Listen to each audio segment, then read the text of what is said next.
നമസ്കാരം, എല്ലാവർക്കും ആമീസ് ഫുഡ് കോർട്ടിലേക്ക് സ്വാഗതം. അപ്പം ഇന്ന് ഞാൻ ഉണ്ടാക്കുന്ന ഒരു കിടിലൻ ഗോതമ്പ് പായസമാണ്. മാത്രമല്ല ഇത് നമ്മൾ റേഷൻ കടയിൽ നിന്ന് കിട്ടുന്ന നുറുക്ക് ഗോതമ്പ് വെച്ചിട്ടാണ് കേട്ടോ ഉണ്ടാക്കുന്നത്. നമ്മൾ സദ്യക്ക് കിട്ടുന്ന അതേ രുചിയിലും അതേ ഒരു ടേസ്റ്റിലുമാണ് ഉണ്ടാക്കുന്നത്. അപ്പം ഞാൻ പറയുന്ന ടിപ്സൊക്കെ ഫോളോ ചെയ്ത് ഉണ്ടാക്കുകയാണെങ്കിൽ ഈസി ആയിട്ട് നമുക്ക് വീട്ടിലുണ്ടാക്കാം ഈ പായസം. അപ്പം അതെങ്ങനെയാണ് ഉണ്ടാക്കുന്നതെന്ന് നോക്കിയാലോ. അപ്പോൾ നമുക്ക് പായസത്തിലേക്ക് വേണ്ടിയിട്ട് ഞാനിവിടെ 1.25 കപ്പ് ഗോതമ്പാണ് എടുത്തിരിക്കുന്നത്, സൂചി ഗോതമ്പ്. അപ്പോൾ അത് റേഷൻ കടയിൽ നിന്ന് കിട്ടിയിരിക്കുന്ന ഗോതമ്പാണ് കേട്ടോ ഞാൻ യൂസ് ചെയ്തിരിക്കുന്നത്. നല്ല പോലെ വാഷ് ചെയ്തിട്ട് 1 മണിക്കൂർ നേരത്തേക്ക് ഞാൻ കുറച്ച് വെള്ളത്തിൽ കുതിർക്കാൻ വെച്ചിരുന്നു. ഇപ്പോൾ 1 മണിക്കൂർ കഴിഞ്ഞിട്ടുണ്ട്. അപ്പോൾ അത് നമുക്കൊന്ന് വേവിച്ചെടുക്കാം. ഞാനിപ്പോൾ കുക്കറിലാണ് നമ്മുടെ ഗോതമ്പ് വേവിച്ചെടുക്കുന്നത്. അപ്പോൾ നമുക്ക് കുക്കറിലേക്ക് നമ്മൾ കുതിർത്ത് വെച്ചിരിക്കുന്ന നമ്മുടെ ഗോതമ്പ് ഇട്ട് കൊടുക്കാം. അതിനുശേഷം നമുക്കിതിലേക്ക് ആവശ്യത്തിനുള്ള വെള്ളം കൂടി ഒഴിച്ചു കൊടുക്കാം. അപ്പം നമ്മുടെ ഗോതമ്പ് മുങ്ങിക്കിടക്കുന്നതിനേക്കാളും കുറച്ച് മുന്തി നിൽക്കുന്ന രീതിയിൽ വേണം നമ്മൾ വെള്ളം ഒഴിച്ചു കൊടുക്കാൻ വേണ്ടിയിട്ട്. അപ്പോൾ നമുക്ക് കറക്റ്റ് പരുവത്തിൽ വെന്ത് കിട്ടുകയും ചെയ്യും. ഇനി തുറന്ന് വേവിക്കുകയാണെങ്കിലും കുഴപ്പമില്ല. അപ്പോൾ കുറച്ച് അധികം തന്നെ വെള്ളം ഒഴിച്ചിട്ട് വേവിച്ചെടുക്കുക. അപ്പോൾ കുതിർത്ത് വെച്ചിരിക്കുന്നതുകൊണ്ടാണ് ഞാനിപ്പോൾ ഇങ്ങനെ ഇത്രയും വെള്ളം ഒഴിച്ചു കൊടുത്തിരിക്കുന്നത്. അതേപോലെ തന്നെ കുക്കറിലായതുകൊണ്ട് തന്നെ നമുക്ക് പെട്ടെന്ന് റെഡിയായി കിട്ടും. ഇനി ഇതൊരു മീഡിയം ഫ്ലെയിമിൽ വെച്ചിട്ട് 2 വിസിലടിക്കാം. അതിനുശേഷം അതിൻ്റെ ഫുൾ പ്രഷർ പോയതിന് ശേഷം നമുക്ക് ഓപ്പൺ ചെയ്യാം. അപ്പോൾ ഇതൊന്ന് വെന്ത് വരട്ടെ. അപ്പോൾ ഇതാ 2 വിസിൽ വന്നതിന് ശേഷം ഫുൾ പ്രഷർ പോയതിന് ശേഷം ഞാൻ തുറന്നതാണ് കേട്ടോ.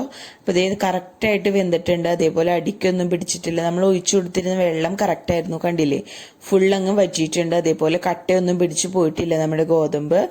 അപ്പോൾ അതായത് നമ്മുടെ പെർഫെക്റ്റ് ആയിട്ട് തന്നെ വെന്ത് കിട്ടിയിട്ടുണ്ട്. ഒരുപാട് വെന്ത് ഉടഞ്ഞിട്ടില്ല, കറക്റ്റ് പരുവത്തിൽ തന്നെ കിട്ടിയിട്ടുണ്ട്. അപ്പോൾ ഇതൊരു സൈഡിലേക്ക് നമുക്ക് മാറ്റി വെക്കാം. ഇനി നമുക്ക് പായസത്തിലേക്ക് വേണ്ടിയിട്ട് ശർക്കര ഒന്ന് ഉരുക്കിയെടുക്കാം. ഞാനിവിടെ 1/2 കിലോ ശർക്കരയാണ് എടുത്തിരിക്കുന്നത്, കറുത്ത ശർക്കര. കറുത്ത ശർക്കര ആകുമ്പോൾ നമ്മുടെ പായസത്തിന് നല്ലൊരു കളറ് കിട്ടും. അപ്പോൾ നമ്മളിത് ഉരുക്കിയെടുക്കാം. ഞാനിപ്പോൾ 1/2 കിലോ ആണ് എടുത്തിരിക്കുന്നത്. അപ്പോൾ ഓരോ ശർക്കരയ്ക്കും മധുരം വ്യത്യാസം വന്നിരിക്കും. അപ്പോൾ നിങ്ങൾ പായസത്തിലേക്ക് ചേർക്കുമ്പോൾ നോക്കിയിട്ട് വേണം മധുരത്തിനനുസരിച്ച് ചേർത്ത് കൊടുക്കാൻ വേണ്ടിയിട്ട്. അപ്പോൾ കുറച്ചധികം തന്നെ ശർക്കര ഉരുക്കിയെടുക്കാം. അധികം ആയെന്ന് വെച്ച് ടെൻഷൻ അടിക്കേണ്ട. ഇത് ഒന്ന് അരിച്ചതിന് ശേഷം ചൂടാറിയതിന് ശേഷം ഒരു കണ്ടെയ്നറിലാക്കി ഫ്രിഡ്ജിൽ സൂക്ഷിക്കുകയാണെങ്കിൽ പിന്നീട് യൂസ് ചെയ്യാം. ഇനി ഇതിലേക്ക് 1 ഗ്ലാസ് വെള്ളം ഒഴിച്ചിട്ട് നമുക്ക് ഇത് ഉരുക്കിയെടുക്കാം. ഇപ്പോൾ ഇതാ നമ്മുടെ ശർക്കര പാനി ഇവിടെ റെഡി ആയിട്ടുണ്ട്. നല്ല പോലെ മെൽറ്റായിട്ട് വന്നിട്ടുണ്ട്. അപ്പം ഞാൻ ലോ ഫ്ലെയിമിൽ വെച്ചിട്ട് തന്നെയാണ് കേട്ടോ ശർക്കര പാനി കുക്ക് ചെയ്തിരുന്നത്. അതല്ലെങ്കിൽ കരിഞ്ഞു പോകാൻ സാധ്യതയുണ്ട്. അതേപോലെ ഇടയ്ക്ക് ഇതേപോലെ ഇങ്ങനെ ഇളക്കി കൊടുത്തുകൊണ്ടിരിക്കാനും ശ്രദ്ധിക്കുക. അത് പ്രത്യേകം ശ്രദ്ധിക്കേണ്ട കാര്യമാണ്, അല്ലെങ്കിൽ അടിക്ക് പിടിച്ചു പോവും. അപ്പോൾ ഇത്രയും മതി. ഇനി ഇത് നമുക്കൊന്ന് അരിച്ചെടുക്കണം. അതിലെന്തെങ്കിലും കട്ടകളോ എന്തെങ്കിലും അഴുക്കൊക്കെ ഉണ്ടെങ്കിൽ പോയി കിട്ടാൻ വേണ്ടിയിട്ടാണ്. അപ്പോൾ അരിച്ചിട്ട് നമുക്കൊരു സൈഡിലേക്ക് മാറ്റി വയ്ക്കാം.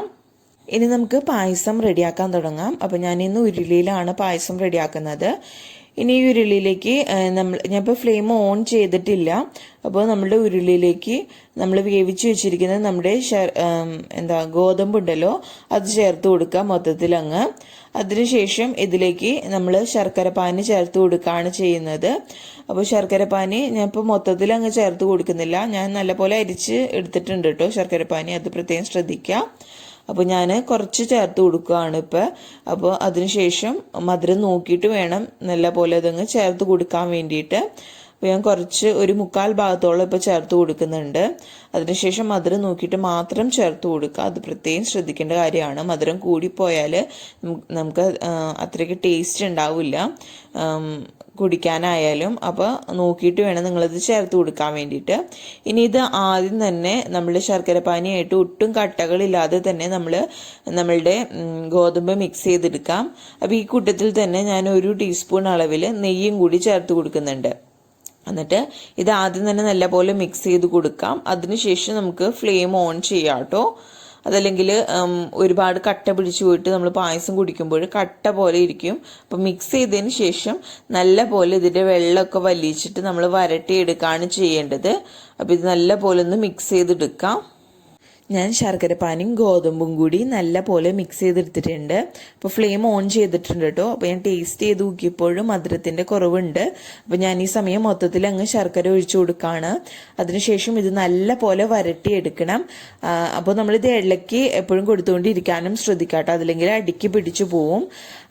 അതേപോലെ നമ്മളിപ്പോൾ മധുരം ചേർത്ത് കൊടുക്കുമ്പോൾ കുറച്ച് മുന്തി നിൽക്കുന്ന രീതിയിൽ വേണം ചേർത്ത് കൊടുക്കാൻ വേണ്ടിയിട്ട്. എന്നാലാണ് നമ്മൾ പാലൊക്കെ ഒഴിച്ചു കൊടുക്കുമ്പോൾ കറക്റ്റ് മധുരത്തിൽ കിട്ടുള്ളൂ. അപ്പം ഞാൻ 2ാം പാലും 1ാം പാലും പിഴിഞ്ഞ് മാറ്റി വെച്ചിട്ടുണ്ട്. അപ്പോൾ ഇത് നല്ല പോലെ വരട്ടി ഇതിലെ വെള്ളമൊക്കെ വലിച്ചെടുത്തതിന് ശേഷം നമുക്കിതിലേക്ക് പാല് ചേർത്ത് കൊടുക്കാം. ഒരു മീഡിയം ടു ലോ ഫ്ലെയിമിൽ വെച്ചിട്ട് നല്ല പോലെ ഇതങ്ങ് വരട്ടി എടുക്കാം കേട്ടോ. ഇപ്പോൾ ഇതാ നമ്മൾ ഗോതമ്പ് നല്ല പോലെ വരട്ടി എടുത്തിട്ടുണ്ട് കേട്ടോ. അപ്പോൾ ഇടയ്ക്ക് ഇളക്കി കൊടുക്കാനും മറക്കരുത്, അതല്ലെങ്കിൽ അടി പിടിച്ചു പോവും. കണ്ടില്ലേ, നല്ല പോലെ വെള്ളം വലിച്ചെടുത്തിട്ടുണ്ട്. ഇനി ഇതിലേക്ക് ഈ സമയം നമ്മൾ തേങ്ങാപ്പാൽ ചേർത്ത് കൊടുക്കുകയാണ് ചെയ്യേണ്ടത്. അപ്പോൾ ഞാൻ നേരത്തെ പറഞ്ഞിരുന്നു തേങ്ങാപ്പാലും 1ാം പാലും 2ാം പാലും ഞാൻ പിഴിഞ്ഞ് മാറ്റി വെച്ചിട്ടുണ്ട്. അപ്പോൾ നമ്മൾ നല്ല പോലെ നമ്മുടെ ഗോതമ്പ് വെന്തതിന് ശേഷം മാത്രം ഇതിലേക്ക് ശർക്കര പാനി ഒഴിച്ചു കൊടുക്കാൻ ശ്രദ്ധിക്കുക. അതല്ലെങ്കിൽ പിന്നീട് നമ്മൾ മധുരം ചേർത്ത് കൊടുത്തു കഴിഞ്ഞാൽ പിന്നീട് നമ്മുടെ ഗോതമ്പ് വേവില്ല. അതുകൊണ്ടാണ് കേട്ടോ പറഞ്ഞത്. അപ്പോൾ ഇതാ നല്ല പോലെ വെള്ളം വലിച്ചെടുത്തിട്ടുണ്ട്. അപ്പോഴാണ് നല്ലൊരു ടേസ്റ്റിൽ നമ്മുടെ പായസം കിട്ടുള്ളൂ. അപ്പോൾ ഇത്രയും മതി. നമുക്ക് ഈ സമയം ഇതിലേക്ക് തേങ്ങാപ്പാൽ ചേർത്ത് കൊടുക്കാം. അപ്പോൾ ഞാൻ കുറച്ച് കട്ടിയിൽ തന്നെയാണ് എടുത്തിരിക്കുന്നത്, 1ാം പാലും 2ാം പാലും. അപ്പോൾ 2ാം പാല് ഞാനൊരു 5 കപ്പാണ് കേട്ടോ എടുത്തിരിക്കുന്നത്. അപ്പോൾ നിങ്ങൾക്ക് എന്തോരം അളവിലാണ് ഉണ്ടാക്കുന്നത് അതിനനുസരിച്ച് പാല് ചേർത്ത് കൊടുക്കാം കേട്ടോ.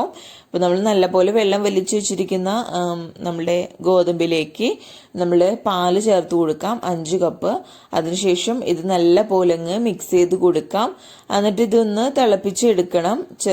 അതിനുശേഷം ഒരു മീഡിയം ടു ലോ ഫ്ലെയിമിൽ വെച്ചിട്ട് കുക്ക് ചെയ്താൽ മതി. എന്നിട്ട് നമ്മളിതൊന്ന് തിളച്ച് വരുമ്പോൾ നമുക്കിതിലേക്ക് 1ാം പാലും കൂടി ചേർത്ത് കൊടുത്തിട്ട് നമുക്ക് എന്തോരം കുറുകിയ രൂപത്തിൽ വേണം പായസം ആ ഒരു രൂപത്തിലാക്കിയെടുക്കാം കേട്ടോ. അപ്പോൾ ഇതാ നമ്മളിങ്ങി ഈ പാലായിട്ട് നമ്മുടെ ഗോതമ്പ് നല്ല പോലെ മിക്സ് ആക്കി കൊടുക്കാം. ഇപ്പം ഇതാ നോക്കിയാൽ തന്നെ കാണാം, നമ്മൾ പാലായിട്ട് നമ്മുടെ ഗോതമ്പ് നല്ല പോലെ കട്ടകളില്ലാതെ തന്നെ നല്ല പോലെ മിക്സ് ആക്കി എടുത്തിട്ടുണ്ട്. കട്ടകളില്ലാതെ തന്നെ എടുക്കാൻ ശ്രദ്ധിക്കാം. അതേപോലെ തന്നെ നമ്മുടെ പായസത്തിന് നല്ലൊരു കളറും കിട്ടിയിട്ടുണ്ട്. ഇനി ഇതിലേക്ക് നമുക്ക് ഒരു നുള്ളു ഉപ്പ് ചേർത്ത് കൊടുക്കാം. നമ്മുടെ മധുരം ഒന്ന് ബാലൻസ് ചെയ്യാൻ വേണ്ടിയിട്ടാണ്. ഒരുപാട് കൂടിപ്പോരുത്, ഒരു നുള്ളു എന്ന് പറഞ്ഞാൽ ഒരു നുള്ളു മാത്രം മതി. അതുകൂടി ചേർത്ത് കൊടുത്തിട്ട് നല്ലപോലെ മിക്സ് ചെയ്യാം. എന്നിട്ട് ഇതൊന്ന് തിളപ്പിച്ചെടുക്കുകയാണ് ചെയ്യേണ്ടത്. നമ്മുടെ പായസം തിളച്ചൊന്ന് കുറുകി വരുന്ന സമയം കൊണ്ട് നമുക്കിതിലേക്ക് കുറച്ച് കദളിപ്പഴം ഒന്ന് അരച്ച് ചേർക്കാം. അപ്പോൾ അതിന് വേണ്ടിയിട്ട് 2 ചെറിയ കദളിപ്പഴം എടുത്തിട്ടുണ്ട്. അതിലേക്ക് 1 ടീസ്പൂൺ അളവിൽ പഞ്ചസാരയും കൂടി ചേർത്തിട്ട് നല്ല പോലെ മിക്സിയിൽ നമ്മൾ അരച്ച് കൊണ്ടുവരാം. വേറെ പഴമൊന്നും ചേർക്കരുത്, കദളിപ്പഴം തന്നെ എടുക്കാൻ ശ്രദ്ധിക്കാം കേട്ടോ. എന്നാലാണ് നമ്മൾ ഉദ്ദേശിക്കുന്ന കറക്റ്റ് ടേസ്റ്റ് ഉണ്ടാവുള്ളൂ. നല്ലൊരു മണവും നല്ലൊരു ടേസ്റ്റ് ആയിരിക്കും. മാത്രമല്ല നമ്മുടെ പായസത്തിന് ഒരു തിക്നെസ് കൊടുക്കാനും ഇത് സഹായിക്കും. അപ്പോൾ ഈ ഒരു രീതിയിൽ അടിച്ച് സൈഡിലേക്ക് മാറ്റി വെച്ചേക്കാം. അതിനുശേഷം പായസത്തിലേക്ക് ചേർത്ത് കൊടുക്കാം. അപ്പോൾ ഞാൻ പായസത്തിലേക്ക് വേണ്ടിയിട്ട് 2 കപ്പ് നല്ല തിക്കായിട്ടുള്ള 1ാം പാലാണ് കേട്ടോ എടുത്ത് വെച്ചിരിക്കുന്നത്. അപ്പോൾ നമ്മൾ പായസം തിളച്ച് വരുന്ന സമയം കൊണ്ട് നമുക്കിതിലേക്ക് സ്പൈസസ് ഒക്കെ ചേർത്ത് കൊടുത്തിട്ട് മിക്സ് ചെയ്ത് വെച്ചേക്കാം. അതിനുശേഷം നല്ലപോലെ ഒന്ന് തിളച്ച് വന്നതിന് ശേഷം നമുക്ക് 1ാം പാല് ചേർത്ത് കൊടുക്കാം.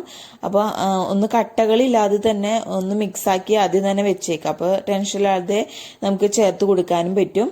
അപ്പോൾ ഞാൻ ഇതിലേക്ക് 1 ടീസ്പൂൺ അളവിൽ പഞ്ചസാര കൂട്ടി പൊടിച്ച നമ്മളുടെ ഏലക്ക പൊടിച്ചത്, അതേപോലെ ചുക്ക് പൊടിച്ചത് ഒരു 1/2 ടീസ്പൂൺ തന്നെ നല്ല ജീരകം പൊടിച്ചതാണ് ചേർത്ത് കൊടുത്തിരിക്കുന്നത്.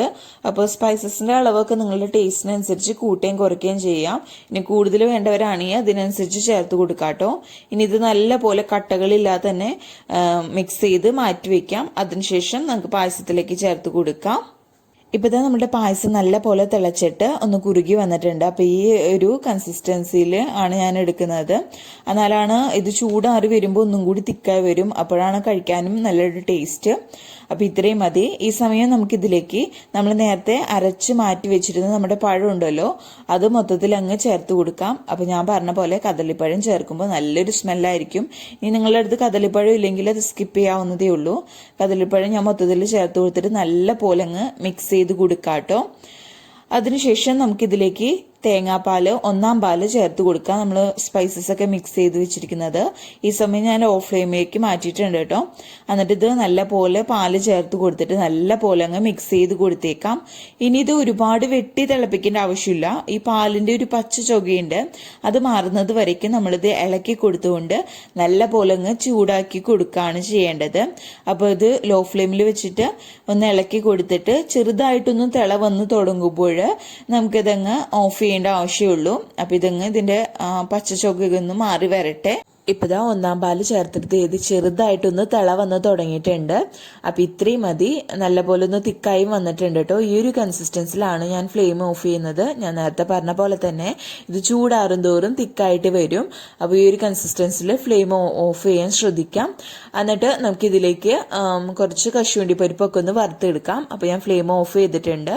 അപ്പോൾ പായസത്തിലേക്ക് ഇനി നട്ട്സ് ഒക്കെ ഫ്രൈ ചെയ്തിടാം. അപ്പോൾ അതിന് വേണ്ടിയിട്ട് ഒരു പാത്രം എടുത്തിട്ടുണ്ട്. അതിലേക്ക് 1-2 ടേബിൾ സ്പൂൺ അളവിൽ നെയ്യ് ചേർത്ത് കൊടുക്കാം. നെയ്യുടെ അളവ് നിങ്ങളുടെ ടേസ്റ്റിനനുസരിച്ച് കൂട്ടുകയും കുറയ്ക്കുകയും ചെയ്യാം.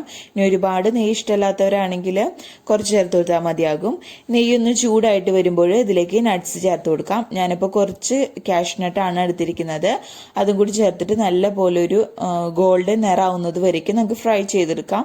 ഇഷ്ടമുള്ള നട്ട്സ് നിങ്ങൾക്ക് ചേർത്ത് കൊടുക്കാം കേട്ടോ, കുഴപ്പമില്ല. അപ്പോൾ ഇതൊന്ന് നല്ല പോലെ ഫ്രൈ ആയിട്ട് വരട്ടെ.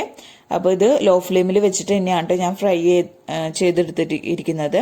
അപ്പോൾ ഇത്രയും മതി. ഈ ഒരു കളറായി വരുമ്പോൾ നമുക്ക് പെട്ടെന്ന് തന്നെ നമ്മുടെ പായസത്തിലേക്ക് ഒഴിച്ചു കൊടുക്കാം. അപ്പോൾ നമ്മുടെ വറവ് നമ്മുടെ പായസത്തിലേക്ക് പെട്ടെന്ന് തന്നെ ഒഴിച്ചു കൊടുക്കാം. അപ്പോൾ ഇത്രയേ ഉള്ളൂ നമ്മുടെ സ്വാദിഷ്ടമായ സദ്യ സ്റ്റൈലുള്ള പായസം ഇവിടെ റെഡി ആയിട്ടുണ്ട്, ഗോതമ്പ് പായസം. അപ്പോൾ നമ്മളിത് റേഷൻ കടയിൽ നിന്ന് കിട്ടിയ നുറുക്ക് ഗോതമ്പ് വെച്ചിട്ടാണ് ചെയ്തിരിക്കുന്നത്. നല്ല ടേസ്റ്റി ആയിട്ടുള്ള ഒരു പായസത്തിന്റെ റെസിപ്പിയും കൂടിയാണ്. സദ്യക്ക് കിട്ടുന്ന അതേ ഒരു ടേസ്റ്റിൽ തന്നെയാണ് ഉണ്ടാക്കിയിരിക്കുന്നത്. അപ്പോൾ ഇതൊന്ന് ട്രൈ ചെയ്ത് നോക്കാം നിങ്ങൾ എല്ലാവരും. നല്ലൊരു തിക്നെസ്സിൽ തന്നെയാണ് കിട്ടിയിരിക്കുന്നത്, കണ്ടില്ലേ? അപ്പോൾ നിങ്ങൾക്ക് എന്തോരം തിക്നെസ് വേണം അതിനനുസരിച്ച് നിങ്ങൾ ആ ഒരു കൺസിസ്റ്റൻസി നിശ്ചയിക്കാം.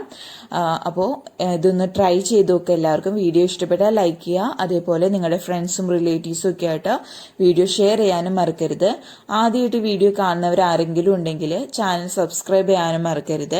അപ്പോൾ നിങ്ങൾ ട്രൈ ചെയ്ത് നോക്കിയിട്ട് താഴെ അഭിപ്രായം കമന്റ് ബോക്സിൽ അറിയിക്കാനും മറക്കരുത് കേട്ടോ.